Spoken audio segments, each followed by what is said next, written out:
Should I be doing jump training in perimenopause, and what does this actually do for my bones? Your bones need impact to stay strong, and perimenopause is exactly when it starts to matter the most. Hi, I'm Anna Downs. I'm a TEDx speaker and a women's health specialist, and I've spent the past 15 years helping women to move well through their pregnancies, their postpartum and perimenopause. As our estrogen declines, bone density starts to reduce, and one of the most effective ways to slow down this process is through impact loading, which is essentially giving your bones a mechanical signal that tells them that they need to stay strong. Now, this doesn't mean you have to go from nothing to suddenly doing big box jumps. What it means is we need to find an approach that you can tolerate, and then we progress from there. So I want to give you a specific protocol to work with. So you can start with stiff leg heel drops. So you stand on your tiptoes and you lower your heels down into the floor with relatively straight legs with a bit of force. Everything should jiggle, everything should wobble. You should feel everything kind of vibrate up through your body. And we want to do that for 3 sets of 10 repetitions, at least 3 times a week.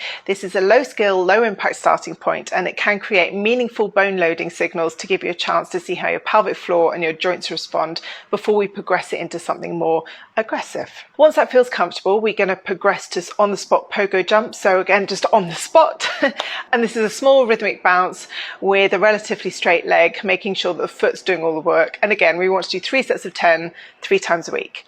And from there, we progress to step drops with a rebound. So stepping off a step and landing on both feet, and then doing a jump from there. The variety and the direction of our jumps matter too. So adding some sideways movements, some diagonal jumps, some single leg hops over time appear to enhance the bone building response. If you have pelvic floor symptoms, we can start with the heel drop and we can monitor that gently. We can even do this from a seated position if mobility is an issue.